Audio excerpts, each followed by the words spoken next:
Hello, this is Katie. Welcome back to my channel. I'm going to be showing you an unboxing and swatching of these Art Whale watercolors, 48 half pans. Those are all the colors listed on the back if you wanted to pause and read those. This tin comes in a pink cloth, very similar to the Paul Rubens ones. I think these are maybe from China or something like that. I just got them on Amazon. I will link them down below. I've never had a tin come like fully unscathed. It either is scratched a little bit, that was more gummy and scratched, or it doesn't close and hold tightly closed very well. So there's usually always something wrong when it's a cheaper tin. So I'm showing you kind of a different angle for a little bit. I will switch to the overhead. I just got a little tripod, so I was kind of experimenting. So I kind of forgive me for this entire video if it's awful. So sorry about that.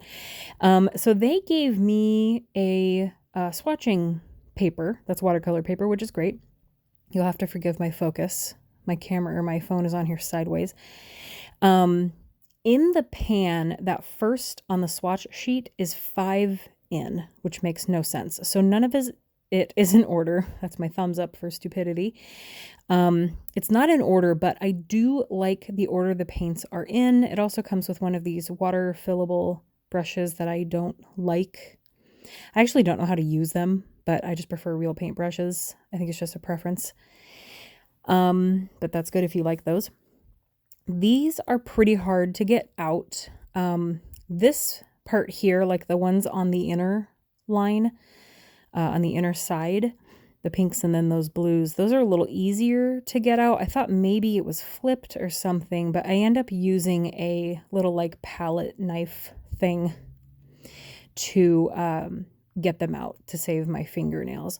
So this is what they look like, and it is a sticker just covering, 3 of the 4 sides so it doesn't wrap completely around.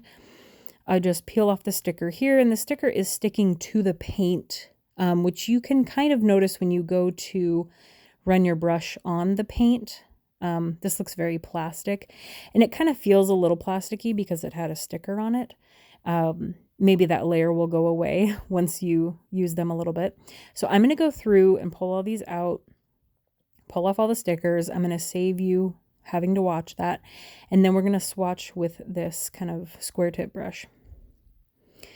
So I'm showing you my progress and then how I am keeping them in order, because I realized once I peel off all these stickers, I'm not going to know which are which. I don't believe the bottom of the pan is labeled. That's my palette knife. So I'm putting the stickers in the lid in the order that they are in the pan, because that's not the order that they are in on the swatch sheet. I am still going to fill in the swatch sheet. The part of the sticker shows like the light fastness, the pigment, and it's gum arabic. So all that information is on there. I will eventually make my own swatch sheet that is in the order of that they are in the pan, and label it and probably laminate it at some point. I do end up liking the paints enough to possibly do that with them. So I just wanted to kind of show you, I was just playing with this side view. I don't stay here for the whole video, so don't worry about it. I just wanted to mess with angles, and this is the video I'm testing it with.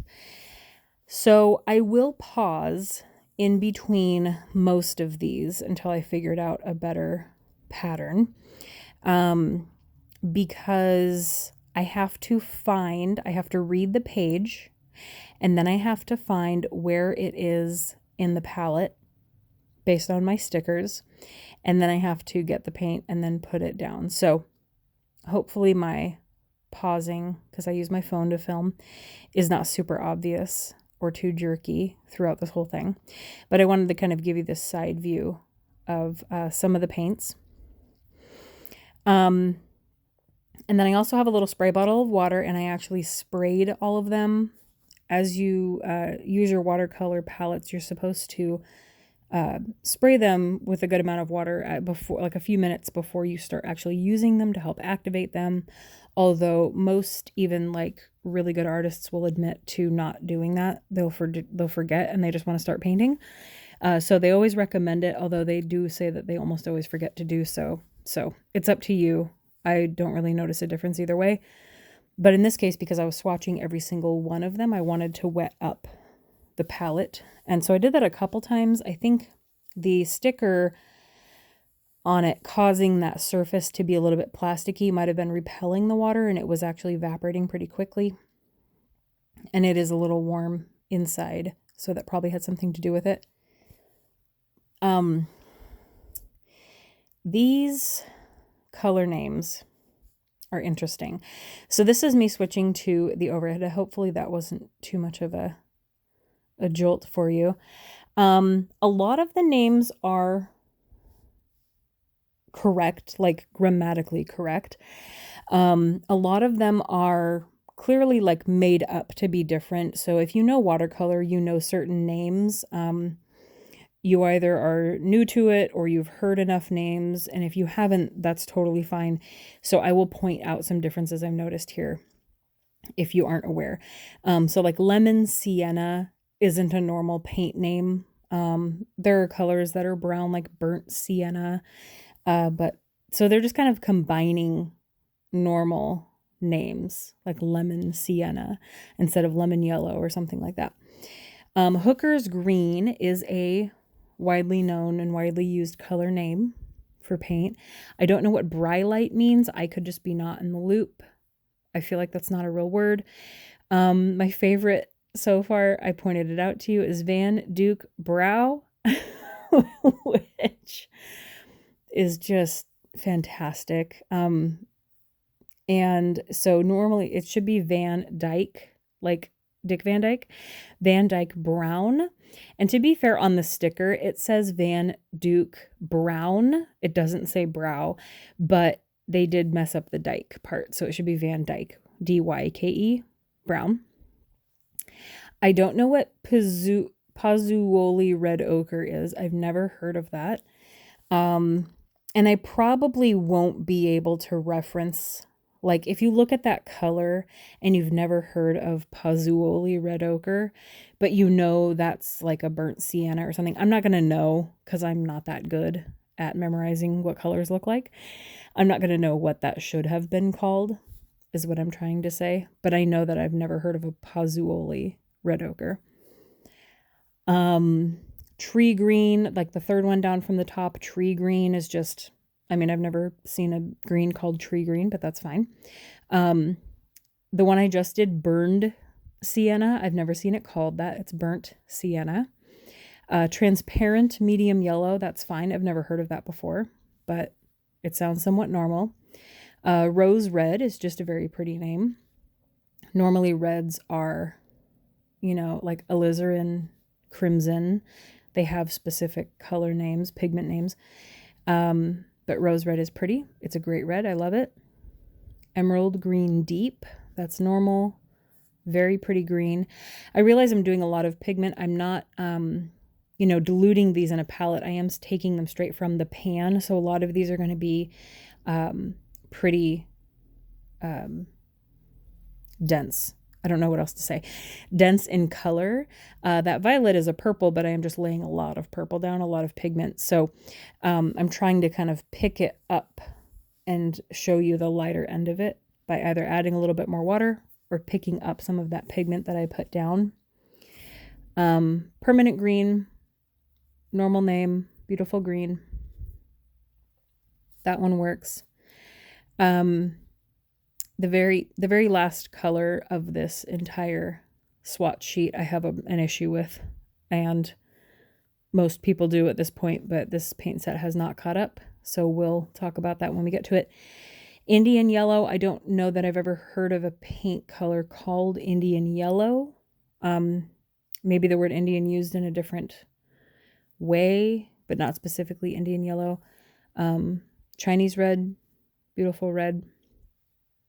The whites are usually called Chinese white. That's a normal paint name across the board, across many brands. Permanent yellow medium. Don't know that I've heard that combination of words, but it's a good yellow, so that's fine. And then violet is a good purple. It's kind of more magenta-y, but there is a magenta that's actually more magenta. So I don't know that I would call this violet, but I do like it as a color. The next one, it says malachite green, and I think it does on the sticker too. I think it means malachite green. Should be an E on the end of that. I think I've heard of a paint color called malachite green. And then turquoise deep, I think I've heard. Personally, I would call this sky blue. I don't see how that's turquoise, but I also don't know colors or color theory very well, so I'm just kind of going off of what I know and what that looks like to me. Umber. I don't know that I've ever seen just an umber. I've seen burnt umber, raw umber, but never just umber. Do you guys remember in Clueless? You already know what I'm talking about. I know you can be overwhelmed. Oh no, it's not Clueless.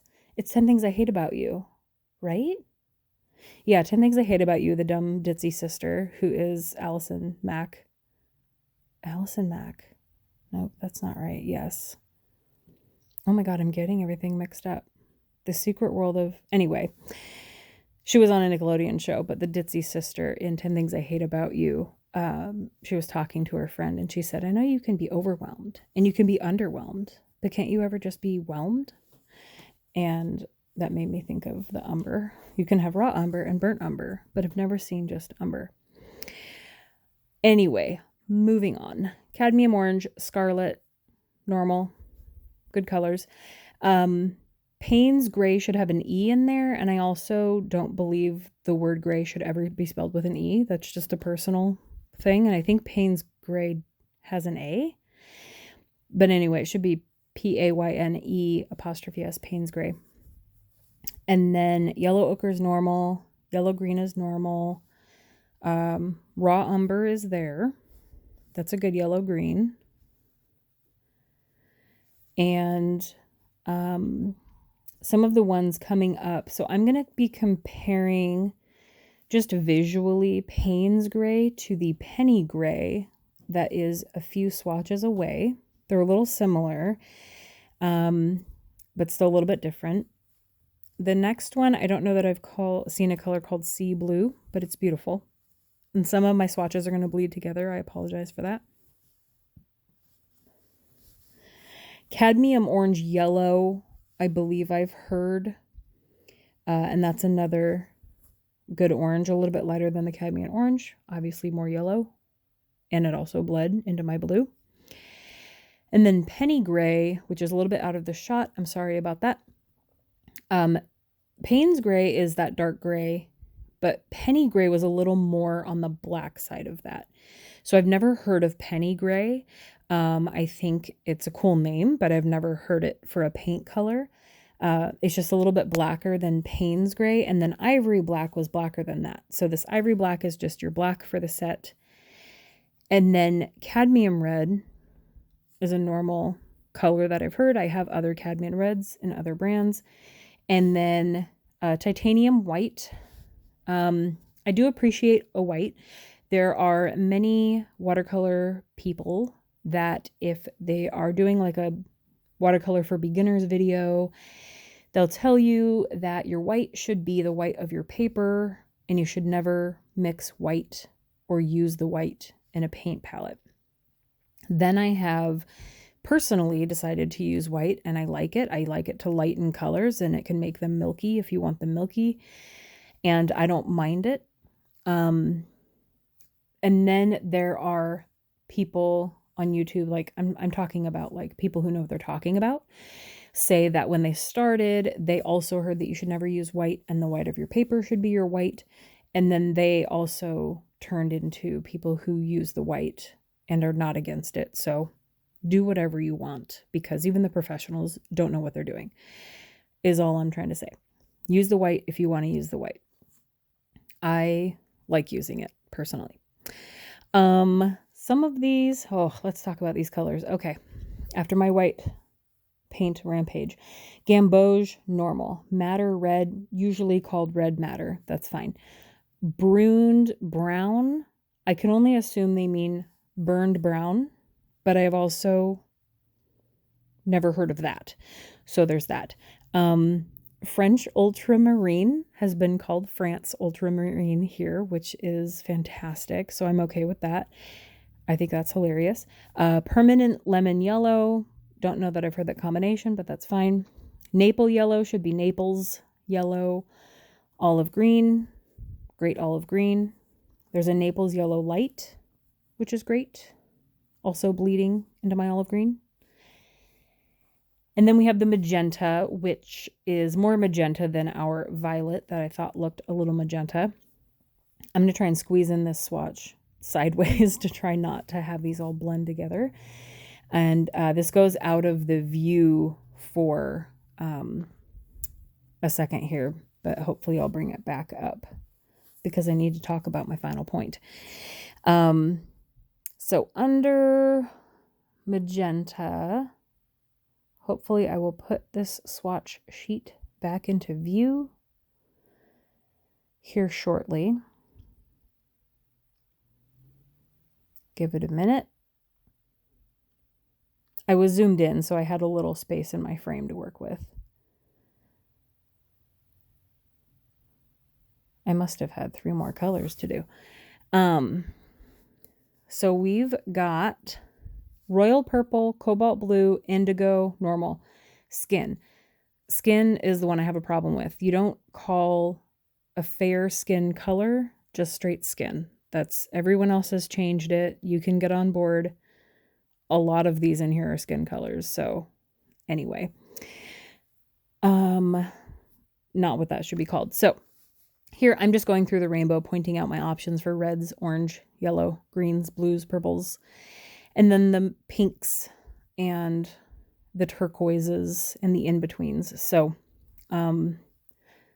overall, a good range of colors. I think I need to play with it a little bit more outside of this video and just, paint something with it before I get a better feel for all of the colors and how the paint actually behaves on my watercolor paper in, like a floral format or something like that. And like I said, I'll probably end up making my own swatch sheet based on the order that they're in. And I usually cut it to the size of the container and laminate it so I can stick it in there and close it within the palette. And then here, I'm going to zoom in. I just want to show you kind of how plasticky the top of it is behaving. Like I said, I think that layer can be broken through. It's just because the sticker was stuck to it. The stickers came up just fine. So they're a very much non-stick sticker, like a sticker that would come off cleanly off of like a plastic bin or something. But they were stuck to the paint for Lord knows how long. And so they probably just need to be broken through a few layers of use. So I'll try to kind of do that with each color. And yeah, maybe I'll do some videos using it. I'm not sure. I'm not that good at like freeform painting. I'm usually following a tutorial or something for watercolor. But I can also watch those on my laptop and film it on my phone. So let me know if you're interested in me following a tutorial of watercolor. And thank you for watching. Hopefully that was helpful. I will link this palette down below and I'll see you guys next time. Bye.